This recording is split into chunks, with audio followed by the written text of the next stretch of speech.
ในวันที่ 6 มีนา 2025 เมืองเวียงทองแขวงบริคำไซได้จัดพิธีเล่าคืนประวัติความเป็นมาของวันแม่หญิงสากลครบรอบ115 ปี 8 มีนา 1910 58 มีนา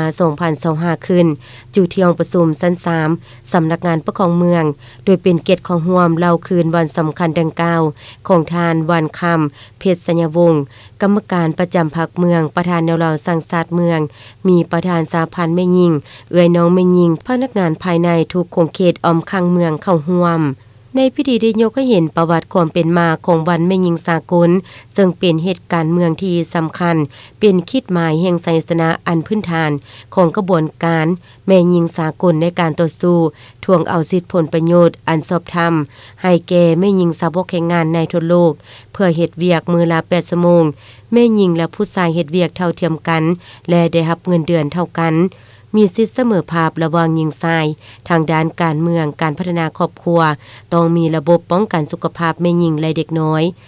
ทุกๆปีพอดวันที่ 8 มีนาแม่หญิงทั่วโลกได้พร้อมกันเฉลิมฉลองและพร้อมกันเล่าคืนมูลเสือวันสำคัญดังกล่าวเพื่อให้แม่หญิงลาวกำได้มูลเสือของตนอย่างใจแจ้งและเข้าใจต่อวันแม่หญิงสากลต้นท้ายของพิธียิ่งใดผ่านมติกองประชุมครบคณะบริหารงานศูนย์กลางสหพันธ์แม่หญิงลาวครั้งที่ 4 สมัยที่ 8 และบทอบรมของสหายนางปานีจาเทอตูกรรมการกรมการเมืองศูนย์กลางภาคของประธานประเทศต่อกองประชุมครบคณะบริหารงานศูนย์กลางสหพันธ์แม่หญิงลาวครั้งที่ 4 สมัยที่ 8 ที่แขวงจำปาสักเติมอีก